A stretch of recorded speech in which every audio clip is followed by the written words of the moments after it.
क्या चीज़ें हम इस्तेमाल करें सहरी में जिसकी वजह से पूरा दिन रोज़ा भी हमारा बहुत अच्छा गुजरे और हमें पूरा दिन प्यास भी ना लगे। अस्सलाम वालेकुम, मैं डॉक्टर आयशा अब्बास, मैं आपकी डॉक्टर भी हूँ और डायटिशियन भी।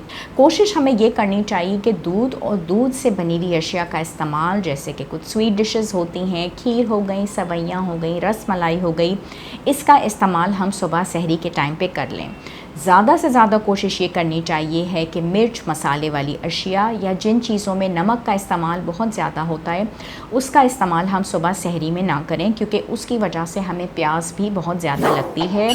और चीज़ का इस्तेमाल भी अगर कुछ लोग कर लेते हैं सुबह सहरी में, रात को बचा हुआ सालन, साथ में पराठे, इन चीज़ों से पूरा दिन प्यास बहुत ज़्यादा लगती है।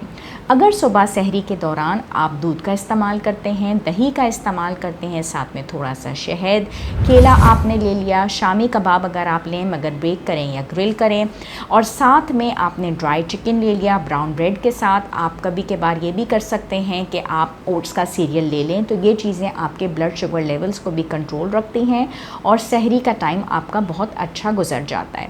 लेकिन सुबह सहरी में आपने जूसेस का इस्तेमाल अगर करना है तो उससे आप परहेज़ कीजिए, लेकिन आप लस्सी का इस्तेमाल कर सकते हैं, ओट्स का, फलों का है कि जैसे मैंने बताया मिर्च मसाले वाली चीज़ें आपने इस्तेमाल नहीं की। अपने बच्चों को भी आपने इसी तरीके का डाइट प्लान बना के देना है।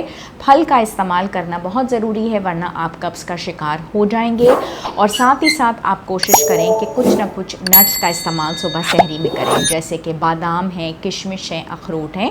इनको रात को सोने से पहले आप भिगो दें और सुबह सहरी में इनका इस्तेमाल ज़रूर कीजिए। चाय का, कॉफ़ी का, इन चीज़ों का इस्तेमाल कम से कम कीजिए, वरना पूरा दिन आपको प्यास की शिकायत रहेगी, क्योंकि ये आपके जिस्म से सारा पानी निकाल लेती हैं। और दूसरी बात इम्पॉर्टेंट ये है कि सुबह सहरी ख़त्म करने से पहले आपने एक छोटी हरी इलायची का इस्तेमाल करना है, ताकि आपके मुंह से अच्छी महक आती रहे। और ये तमाम तर चीज़ें आपके रोज़े को बहुत खुशगवार और बेहतर बनाएंगी। शुक्रिया। पाकिस्तान के टॉप डॉक्टर्स के साथ अपॉइंटमेंट बुक करें, वो भी पेशेंट फीडबैक देखते हुए। आज ही ओला डॉक ऐप डाउनलोड करें। ओला डॉक, डॉक्टर का अपॉइंटमेंट आसानी से।